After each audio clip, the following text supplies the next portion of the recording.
Hey, Jerry, you have another guest for us. Our second speaker is Anna Meyer. Some of you people may know her. We previously had we had my daughter speak before. That was a retired lieutenant colonel, and Anna Meyer is a retired colonel. She from the Swedish military. She is a former fighter pilot. That's in and of itself nothing more in life. That is absolutely amazing. But she was also, I shouldn't say but, and in addition, she was also in military intelligence, and I'm sure still has many contacts back there. And I think she has something to tell us and maybe lighten up, um, shed more light on what's going on in the area at this time. So come on in, Anna. Well, thank you. Thank you so much for for the invitation. And I must say that the professor, I totally agree with everything you said. And it's this is a hard act to follow, so to speak, to come after such a wonderful presentation. So I'm going to take it from a little bit of a different angle, because now we heard the history, and I totally agree with the build up and all that, so to speak. My kind of angle from this comes from, it was my job for 30 years to know how to fight Russians, so to speak. We knew where our problems would be in case of war. And I had to I was a reserve Air Force pilot. That was my cover job for 15 years, that I could tell people what I'm actually doing instead of telling them what I was actually doing. What I really did, I was deputy chief of operations of the military intelligence security services. That will be the, well, America had like 17 of them, so they will be a mixture of a whole bunch of them, so to speak. But Sweden is a small country, so it was my part of my job to make sure the Russians would not take over. So that was kind of a shock first when I saw all the intelligence operations happening in here in the U.S. and the American response. But one thing that I must say, I'm not so surprised that the Ukrainians have been able to hold as well as they have, because I had a lot I was there in several times from after there in the late 90s and the early 2000s, mid 2000s. And we trained the Ukrainians quite a bit. They were low standard to begin with, but they got better. And I talked to a lot of my predecessors and colleagues that are still in the service, and several of them are still in the Ukraine, training and helping them even today, and delivering weapons and training them how to use weapons and stuff. And they're not surprised, because the Ukrainians have learned how to fight and get the best equipment, so to speak. So they learn that the hard way, and they got, from 2014 until now, they got a chance to battle harden themselves and to know how to actually deal with Russians. So that was from a military standpoint, that was a mistake by Putin to give the Ukraine a wake-up call, a hard wake-up call like that, because that gave the Ukrainians a time to adapt and learn. And secondly, I think a lot of people here, we think about, oh, we haven't given the Ukrainians a lot of fighter planes, we haven't given them all the big fancy stuff, but we given them two key things in order for them to make such a good progress thus far, so to speak. One is we give them intelligence. We can tell them, using all the resources of the Western world in form of satellites and all the signal intelligence and stuff, we can tell the Ukrainians what the Russians were up to, where they were, when they're going to strike, and we still do. That's one of the key aspects that we help the Ukrainians. The other one is we giving them communications technology. The Ukrainians have modern battlefield communications. The Russians don't. The Russians are still stuck in the early 1990s and maybe up to about year 2000, the latest radios. And communications equipment on the Russian side is not secure. They have to broadcast on open frequencies, which the Ukrainians, even private citizens with antennas on their roof, and they can actually listen in. And since so many in the Ukraine speaks Russian, they can start recording the Russians, they can tweak it, they can cause all sorts of mayhem and stuff. So those are one of the two kind of often overlooked part of the Ukrainians' ability to resist, is that they have secure communications that actually works, and the Russians don't, not to the same degree. and the Ukrainians have way better intelligence than the whole Western world, telling them what's up and what the Russians are doing and what they're not doing, and to some degree what they will do, because we can interpret and also get in on their communication and command structure, so to speak. So, and Russian military works in, like a lot of military does in totalitarian countries. And in that sense, in the military sense, and in a lot of political sense too, Russia is a dictatorship. And there's also one key difference that makes this conflict so much more dangerous than back in the Soviet Union days. It's from a one-party state, Russia is now a one-person state. And that's the scary bit. We don't have institutions. There's not that much checks and balances. So if there's basically only one person who makes the decision, Putin himself. And we don't know what kind of checks and balances. That makes the scariest. As soon as there are nukes involved, you need level-headed decision making. And if he wants to screw it up using chemical weapons, biological weapons, and God forbid nukes, then we don't know how that command structure would work. Are there checks and balances, and how does it work, so to speak? So that is one of the key differences that makes this conflict really, really scary. And when you talk about basically doomsday, going from it's not going to happen at all to that it can happen, is a significant step upwards. And so that has been probably the Biden administration's one of their first concern, is that when nukes are involved, we need to not step it up. But I agree with Professor before me here that we need to step up our engagement in this, because it is not only the European security order is at stake here, but I think the difference is that we have now lived, at least since the Soviet Union fell apart, and to large degree after World War II, we've lived in a world where there has been rules, regulations, treaties, and a sort of world order that has, on the large, have actually functioned. Meaning we've had treaties, we've had organized international law, we've had various conventions and stuff that have regulated how the world is run. And most countries, at least all the significant countries in the world, have actually, on the large, have actually held true to it.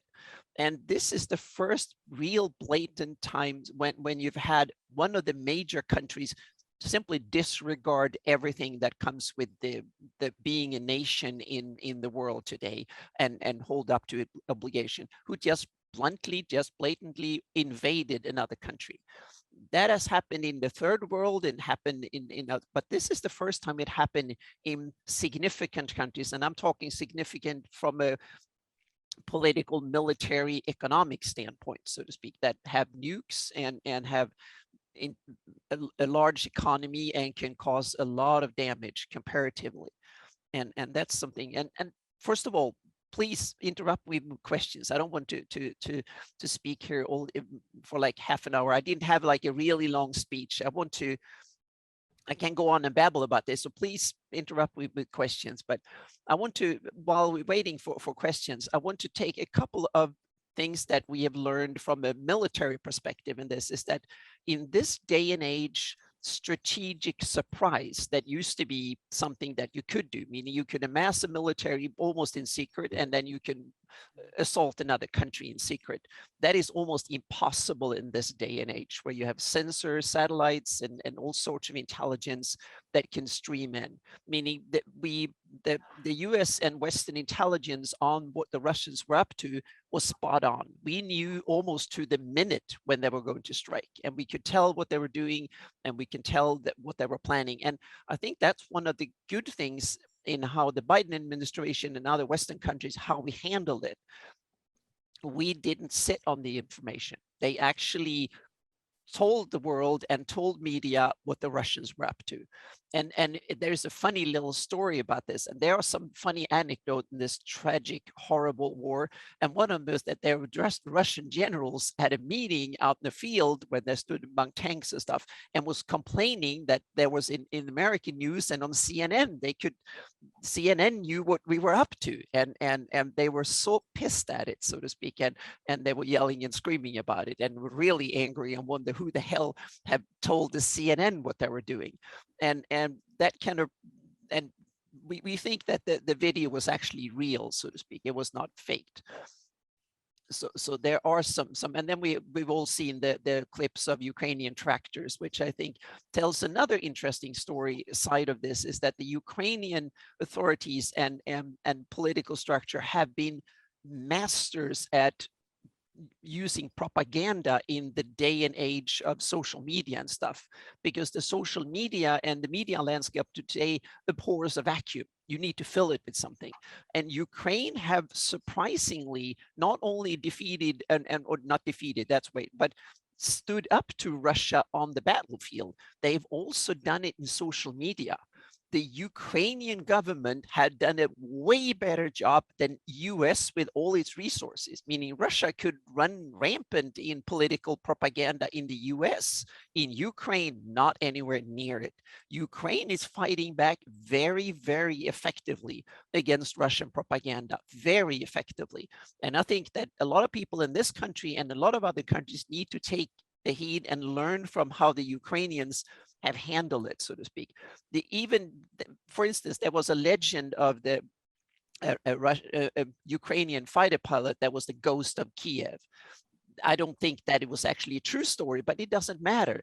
They put together a story that it was one pilot who shot down all the Russian pilots and they produced a little little video and some logos and put it out there, and they created a legend, so to speak, and out of things. And then they took that little video of the Ukrainian farmer who stole a Russian tank, and it was not a real tank, it was a troop carrier, an infantry combat vehicle, but it doesn't matter. It was a Russian armored fighting vehicle, and used the tractor and hooked it up and dragged it away, and there was someone coming running after yelling. We don't know if that was staged or if it was real, but it doesn't matter. It was wonderful propaganda on the Ukrainian part, and that is something I think that every nation on earth today needs to understand, how you do propaganda and how you counter disinformation and stuff in this day and age. And Ukrainians have been very adept at that. And that's something that we can, that has come as to me, the biggest surprise, that they're so damn good at handling media. Colonel Meyer, let me ask something. Yeah. I'll make two comments here, whatever. I think that Russia's already lost more generals than we did in all of World War II. And that seems to be because of the communication problem. Yep. They're having to go up front, and up front is where it's real dangerous. Yep. Elon Musk came up with the comment of drones could be programmed to have facial recognition of these certain generals, and they could fly their drones around, a half dozen of them or a couple dozen or whatever, to where they think they might be, because they're able to pick up intel from their phones, evidently, and blow them up. I thought that was interesting. But anyway, why is the Russian intel much worse than the Western intel? Or is it a matter of they have good intel also, but somebody's not going to listen to it? I think there's three sides to it. First of all, they don't have all the resources we have in the Western world, meaning they don't have anywhere near the satellite coverage. They don't have as much electronic capability to intercept, because one of the things is that we in the Western world, we are manufacturing all the communications networks, meaning all the cell phone networks in the Ukraine, in Belarus, in Russia are made and installed by Western companies, meaning we can listen in on it. Even if they encrypt the communications, we can still know who is talking to who. We might not be able to tell exactly what they're saying, because that's something you can encrypt locally, but we can tell who's talking to who and on what type of device. And that is valuable enough because you can track phones and other devices across the network. That's something you can do if you build a network. That's the reason we don't want Chinese parts in our 5G networks going forward, because then the Chinese could do the same thing here. And the Russia don't have that option because they don't produce top-notch equipment. So they have to kind of either be 25, 30 years behind, or at least 20 years behind, or they have to simply sacrifice some of their privacy, and that's what they do. And secondly, you have the moral part, and you touched on the number of losses, and I looked at Russia has roughly lost between 350 to 400 soldiers per day of this war for a month. And just to compare, in the World War II, the British, who lost 384,000 soldiers in World War II, that only pertains to 185 per day. In Vietnam War, the US lost 8 soldiers on average per day, and the Russians are losing almost up to close to 400 a day. That is unsustainable. That is no military force on earth that can lose that many and keep their moral intact, so to speak. And that's probably what happens. A lot of Russians, they are simply refusing tank crews and others to go into a place where their previous colleagues were blown to bits a day before. That is, it's becoming too dangerous to be a Russian tank crew in the Ukraine, in large part of it, and the Russians are starting to feel that, and that is because the Russian soldiers, compared to the Ukrainians and we in the West, they don't tell their soldiers what they're going to do. And secondly, the soldiers and the officers, specifically, they keep their cell phones and stuff because they don't trust their radios. So they use their cell phones. That's one of the reasons we can track generals, because they keep their cell phones, because the military radios are bad, so they can easily be jammed, they can be listened to, and you can insert, using digital tricks, you can record messages, and then you can put together bits and pieces to create false messages. And that's what the Russians are suffering from, so to speak. That's why the Russian generals are out there, because they don't trust the communication systems either. And they need to, in order to morale, they need to show up and tell them. And there is at least one Russian general who run over by his own troops. They didn't like him much, so they simply ran him over and killed him. So that is confirmed. So there's, yeah. Mayor Tim has a question, and this will be the last question. Hi, Anna. As you know, think you're brilliant, and I can remember you and I having long discussions about Putin, and you indicating that he was a lot crazier than I thought he was. And I just want to acknowledge that you were right, and I was not right about that particular issue. But let me ask you this question. Given the fact that the Russians have not done very well in Ukraine, do you think that is ensured that they won't try to go into Poland or go into Estonia, some NATO country? They definitely want to. I don't think Putin is going to stop with the Ukraine.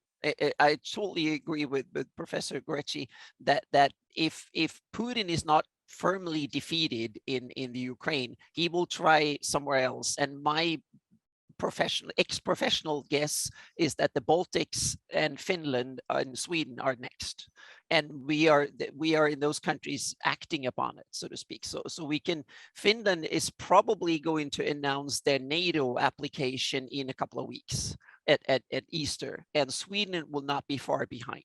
That's my guess. And Sweden and Finland will be joining NATO within a year, maybe within the end of this year even. So that's my guess, that they're coming quickly and into NATO. So in that sense, the northern flank of NATO, so to speak, Russia border might be very likely to be the next hotspot. And that is the Baltics, and Finland and Sweden are building up their defenses to try and deal with it.